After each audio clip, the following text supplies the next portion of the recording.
Встречи с авторами, мастер-классы, вручение премий и, конечно же, презентации литературных новинок. Именно так в Москве завершается очередной книжный фестиваль «Красная площадь». В мероприятии принимали участие представители десятков регионов России. Среди них и делегация из нашей республики. Подробности в материале моих коллег.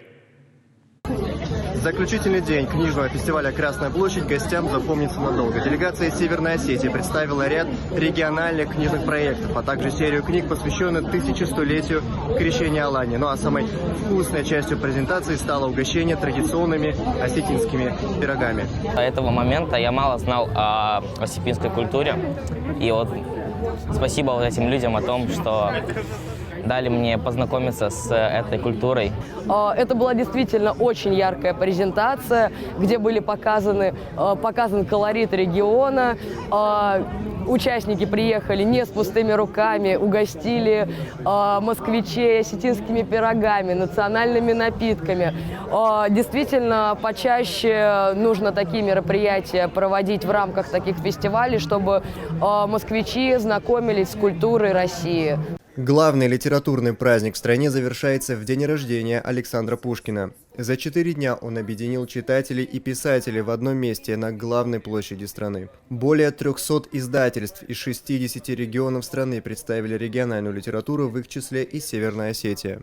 Сегодня мы будем говорить об отрасли книгоиздания, печати, которая живет, жила и будет жить. Осетинские издатели познакомили гостей фестиваля с региональной книжной продукцией, среди которой серии изданий Аланской библиотеки. Также делегация представила антологию современных осетинских авторов, пишущих на русском языке.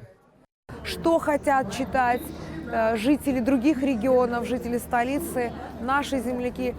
Удивительно, что это книги об Иосифе Виссарионовиче Сталине, в частности, «Сталин. Только юмор» была бестселлером. Это книга «Пробуждение» Гаглоева, которую мы делаем уже не первый репринт. Это книги серии «Аланская библиотека». Это книга «Геродот. Скифы». С удовольствием берут наши земляки детский журнал «Ногдзау», который, кстати, стал двуязычным не так давно. Могу сказать, что мы довольны результатами этого фестиваля. Мы смотрим, как работают наши коллеги, какие проекты они реализуют. Мы здесь напитались массой идей и, конечно, будем реализовывать их у себя уже на родине.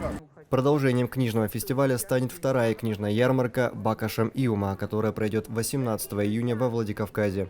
В ней традиционно примут участие все северокавказские издательства. Давид Бурнацев, информационное агентство «Иринформ».